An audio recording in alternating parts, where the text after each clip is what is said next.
Chapter 1. Oh, Fiona coughed. Damn. Knox blinked at the petite brunette on his front porch. She was staring up at him, her eyes wide. Are you okay? He asked. She looked nervous and a little dazed. He was stunned to see her, but he was also immediately concerned. Confident and flirtatious was Fiona Grady's default mode. Anything else made him worry, as much as he really didn't want to. You just look so hot in those glasses. Her gaze tracked over him, from his untucked button-down shirt to his blue jeans to his bare feet. I wasn't expecting that, she told him when her eyes returned to his. And she was not what he'd been expecting when he'd heard the knock on his door at 9 o'clock at night. Now, having her in front of him, suddenly, after 3 months of no contact, he had a mix of emotions swirling through his gut. One, of course, was exasperation. That was always one of the primary things he felt when Fiona was involved. He pulled his glasses off. What are you doing here? She shook her head. Sorry, that whole hot nerd thing was really distracting. I always think about your long hair and tattoos and muscles and how big you are. Her gaze traveled over him from head to toe again. Slowly, she met his eyes and grinned. I forget that you're a geek underneath it all. He sighed. He'd missed her. Fuck. He didn't want to miss her. He didn't want to know what had kept her away from Autre, Louisiana, for the past 3 months when she'd been making trips to his little town at least monthly ever since the petting zoo/park/sanctuary had started growing. I didn't know you were in town, he said, trying for nonchalant. Just got here. Came straight over. Why? He liked that she'd wanted to see him first thing when she'd hit town, but he didn't want to like that. He hated that he'd missed her, worried about her, actually felt hurt that he hadn't heard from her. He did not want to be wrapped around this woman's little finger. Yet, he felt a distinctly unpleasant sensation of twisting whenever she was here. Oh, she frowned. Right. There's a reason I came straight here. An important one. He crossed his arms and propped a shoulder against the door jamb. He should probably invite her in, but that was trouble because he wouldn't want her to leave. I'm waiting. And fucking worrying. She looked nervous. Fiona Grady never looked nervous. She was a ballsy, bold do-gooder who always thought she was right and was willing to risk huge fines, jail time, and even bodily harm to save the animals she was so passionate about. But she always knew what she was doing. She seemed to charge into situations, her passion turned up to max level, her sassy tongue lashing whoever was in her way with statistics and laws and the names of people very high up in law enforcement and politics. But in the time he'd known her, almost 2 years now, she'd never looked nervous. She absolutely twisted him up. She wet her lips. Okay, remember that thing we talked about at Christmas? Knox felt his gut clench. They'd talked about sleeping together and him becoming the temporary foster dad to 3 baby otters. And they'd kissed for the first time. A kiss that had been causing annoying, unwelcome, frustrating, dirty dreams for 3 fucking months. About having a salacious affair where we sneak around behind our friends' backs and sleep together whenever I'm in town? She pressed when he didn't answer. Yes, I remember. Too well. He was incredibly pissed about how often he'd replayed that conversation and how restless he'd been waiting for her to call or come back to Autre. He didn't pine for women, ever. He did the opposite of that. But now, she was here. And Knox wasn't sure what he was feeling. Her showing up unannounced wasn't unusual. Fiona Grady rolled into Autre without warning more often than not in her grape soda purple truck that sent his heart hammering and cock-hardening. But it had been 3 months since he'd seen her, since they'd talked, since he'd had any clue what she was doing, where she was, how she was. Suddenly, she was on his doorstep asking about their plan to bang whenever she was in town for a couple of days. Okay, well, there's something I need to tell you that will make you not want to do that anymore, she said. So, I was wondering if maybe you wanted to get naked together once before I tell you and ruin everything.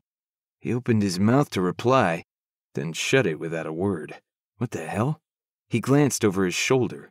3 minutes ago, he'd been sitting at his kitchen table doing paperwork with a cup of coffee and listening to a podcast about new creative urban development ideas. Now, the woman he was low-level obsessed with was on his porch asking if he wanted to have sex before she told him something that would make him not to want to have sex with her anymore. He ran a hand through his hair. This was why Fiona Grady was no good for him. She came into his carefully controlled and organized life and made things chaotic and messy. "Are you sick?" he asked. "Sick? No." "Dying?" "No." "Is anyone dying?" "No." "Are you married?" He braced himself. He knew very little about this woman, actually, and if she belonged to someone else, he'd leave her alone and hate that man and never forgive her for stirring him up like this. "Absolutely not." "Engaged?" "No." Okay, that was all way too much of a relief. He should not be this happy to hear that. "Did you kill someone?" he asked. She tipped her head, her mouth curling. "Is that a definite deal breaker?" "No, probably not." Knox narrowed his eyes. "No, I haven't killed anyone." "Are the feds looking for you, or will I be implicated in some kind of crime if I let you in?" "Not that I'm aware of." "That's not a no." "I'm just being honest." Fair enough. Fiona was a wild animal advocate, the type of person to show up at roadside petting zoos and circuses to monitor how the animals were treated and hand out literature to people attending the events, raising awareness about the poor conditions and treatment of those animals. She showed up to help rescue and care for animals, wild and domestic, after natural disasters such as hurricanes and wildfires. She regularly lobbied local, state, and even the national government for animal protections. The chance that she could have done something in the gray area for one of her causes was pretty good. The problem with that was he knew that wouldn't keep him from wanting her. She was precisely the kind of woman he should be avoiding. He studied her face for another long moment, then gave in to the inevitable. He pushed his door open. "Yeah?" she asked. "Yeah." She wasn't dying, wasn't married, and hadn't killed anyone, and he wanted her more than he'd ever wanted another woman in his life. So how was he possibly going to shut the door on her? After 3 months of missing her, he wasn't that strong, or stupid. But what the hell did she have to tell him? He ignored that question. As she stepped across his threshold, her body brushed against his, and her scent, a fragrance that was sweet but tart at the same time, like citrus and sunshine, floated up to him. He had to clench his hand in a fist to keep from reaching for her. He wanted to bury his hand in the thick, dark strands that fell to her shoulders, gather it in one fist, tip her head back and hold her still as he kissed her the way he'd imagined for months. The kiss in his office at Christmas time had been a mistake. It had given him a taste of a drug he was already addicted to. He felt like his body needed her, and he was pissed at himself, not for taking that taste, but for not taking more of it. He'd been the one to pull back. She'd been ready to go back to his place. Hell, he was sure he could have gotten her naked right there on his desk. But he'd pulled back, teasing her that she'd have to return to Atre and get the baby otters she'd dropped in his lap. Not quite literally, but almost, if she wanted more. He'd been so sure she wanted more, that she'd be back, sooner versus later, as arrogant as that sounded. That kiss had been a soul-rocking, never-leave-his-thoughts kiss. He'd been sure she felt the same way. Worse than the best damned kiss of his life, at that point, he'd been certain Fiona Grady was exactly the right woman to have an affair with. He'd been all in. And then 3 months had passed with barely any contact at all. She'd answered a couple of texts when he'd finally sent them. He'd started with, "You lose your map to Atre?"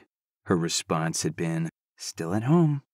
Before Christmas, he'd thought the wildlife sanctuary and giraffe ranch she ran in Florida was home. Turned out she was from somewhere in Europe and had been heading there for the holidays. He hadn't asked for more details. He'd been stupidly telling himself for almost 2 years that the less he knew about her, the less fascinated he'd be. He'd been dead wrong. but that's what he'd told himself. His next text had been, "You ever coming back?" He'd also lied to himself about how vital her answer to that question was to him. "Of course," had been all she'd replied. No further detail, no flirtation. He'd let almost an entire day pass before he texted again, but he couldn't not send that next one. "You okay?" He'd included another lie to himself about how much he needed an answer to that. "Yes." No elaboration, no emojis, nothing else. So, he'd let it go. He hadn't texted again.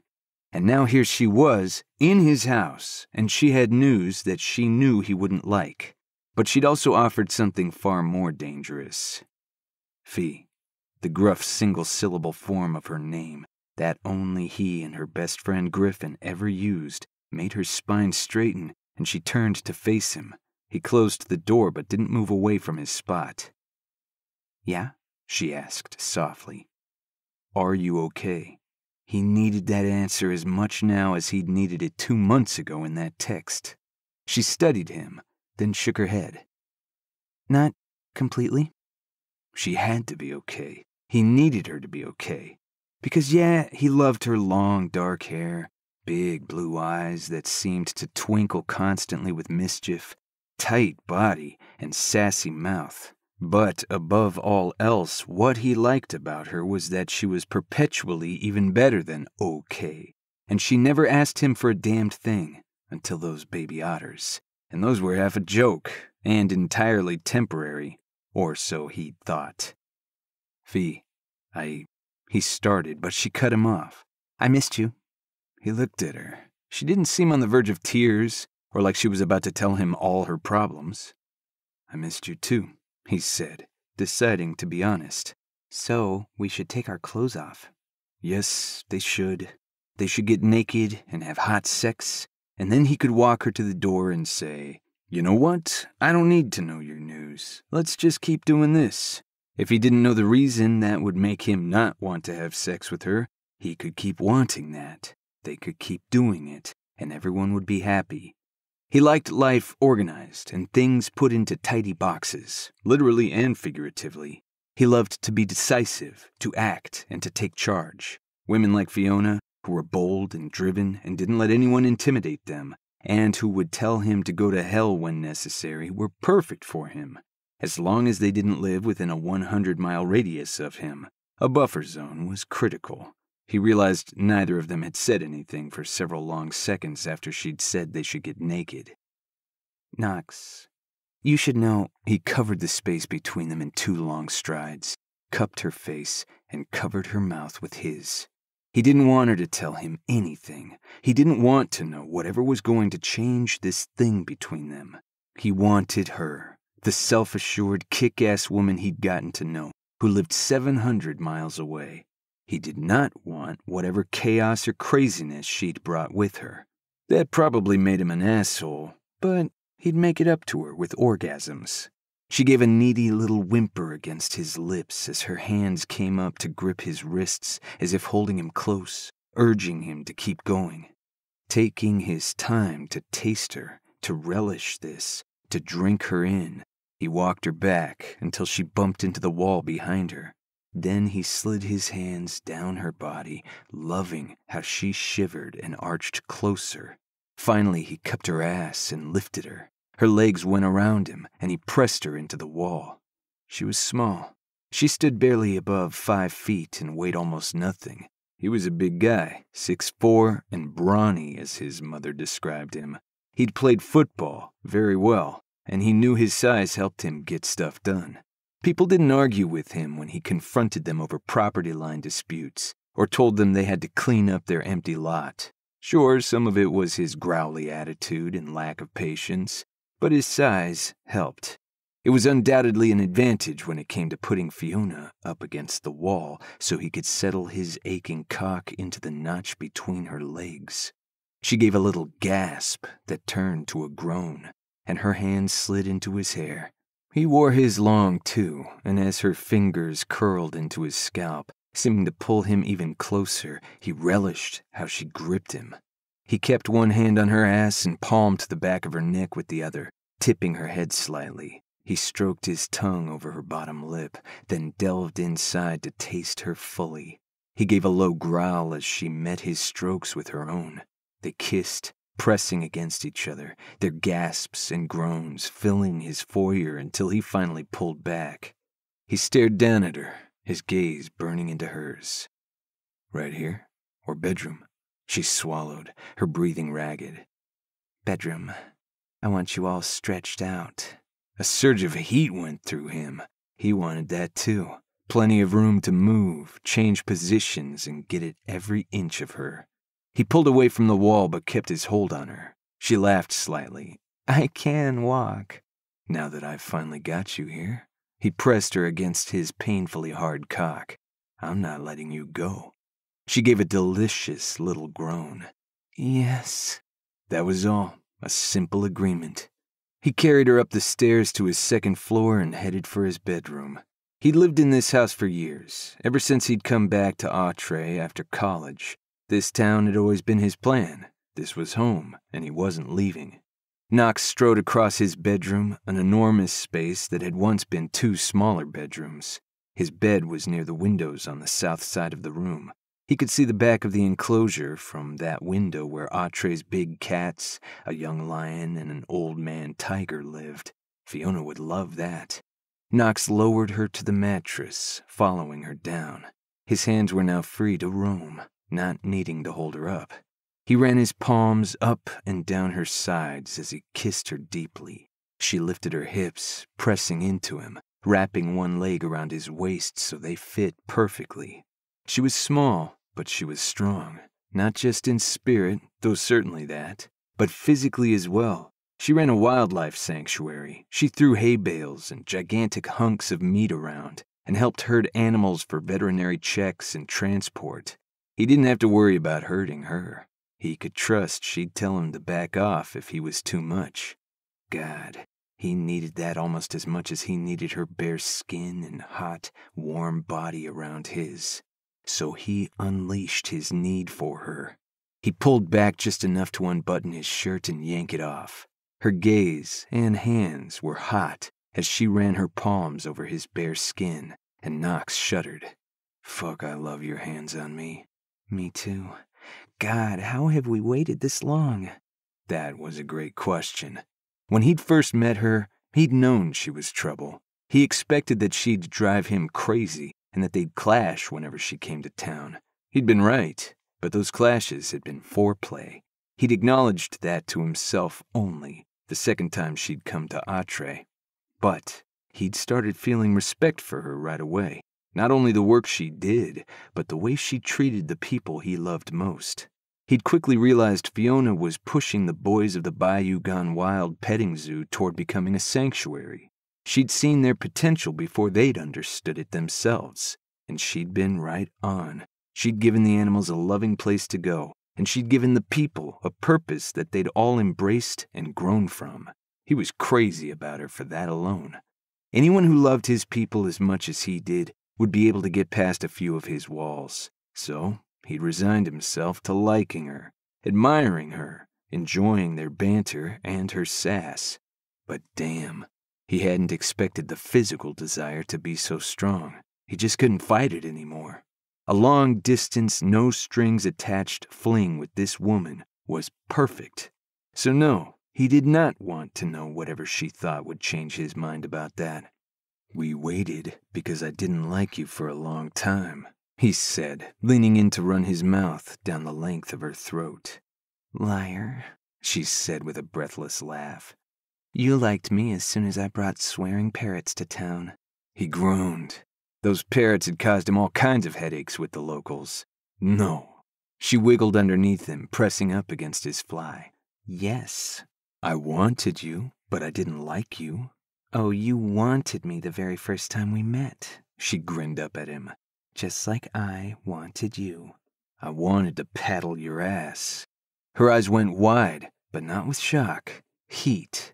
There was heat there. I know. He narrowed his eyes. Yeah, but you kept poking me. Yep. He ran a hand down her side to her butt and cupped a cheek, squeezing firmly. I still want to regularly. She gave him a sly grin. I know. He shook his head. I'm going to get to be really dirty with you, aren't I? Fiona was the perfect type to push and play with. She would never let him overstep, and she would give as good as she got. His cock pulsed with that knowledge, and his body heated. The things he wanted to do to this woman, with this woman. He knew she'd meet him head on, fully participate, make him beg if she wanted to. But if she let him push her to the point of begging, that would be amazing. You can be however you want with me, she told him softly. As she answered, something in her voice or her eyes made him pause. That was so sincere, so heartfelt. She meant it, and he sensed that she was referring to things beyond sex. Instead of pulling away as he probably should have, he lowered his head and kissed her hungrily. She wrapped her arms around his neck, pulling him down more firmly against her body. She kissed him back, her hands going to his ass, pulling him into her. She felt like heaven. More, she said softly against his lips. Please. He dragged his bearded jaw over her cheek and down her neck. We're going to do this, Fee, he said roughly against her ear. We're going to have this wild affair. We're going to fuck each other senseless. He lifted his head to pin her with his gaze. And you're going to keep your news to yourself. I don't want to know. When you come to Atre, you're going to be in my bed. When you're not here, you're going to answer my fucking texts. But I don't need anything else. And he meant that. The long-distance relationship would work. People thought those were hard, and he was sure distance was tough for some. But he knew well that long distance was perfect for some couples, like him and Fiona. Two independent people didn't need to be all wrapped up in each other. He moved to unbutton her jeans, needing desperately to see and lick the tattoo on her hip. He'd seen it when he'd needed to do first aid on the ostrich bite on her lower back a few months ago. The tattoo curved over her left hip bone and read, "All great changes are preceded by chaos." That was Fiona. She had the potential to turn his world upside down. Unless he kept that under control, kept her in the little fuck buddy box in his life, didn't give in to his urges to know more about her and get involved in every little bit of her life. He popped the top button on her jeans, and she shifted. At first he thought to give him better access to lower the jeans, but a second later he realized she'd unwrapped herself from his body to move away, and now had a hand resting on top of his, stopping him.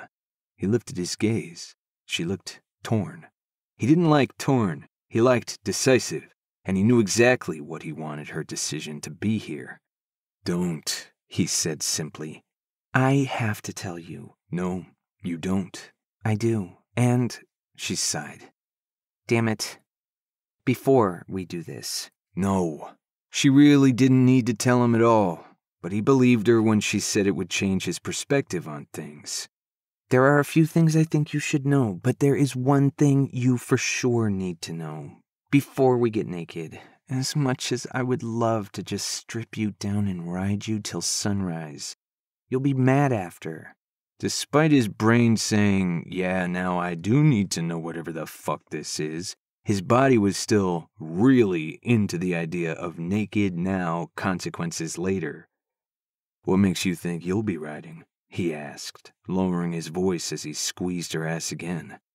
I like being in charge. I planned to start with you spread out, taking me deep and slow, then finishing with you on your hands and knees, coming hard and fast as I pound into you. Oh my God, she groaned. Then she pushed him back and scrambled up the bed out from underneath him. Stop. Her gaze traveled over his bare shoulders, chest, and abs. Finally, she tipped her head back. Fuck, she said to the ceiling. You okay? No. I'm here, in your bed, with you half naked, looking like... She waved her hand. That? It's making it very difficult to do the right thing here.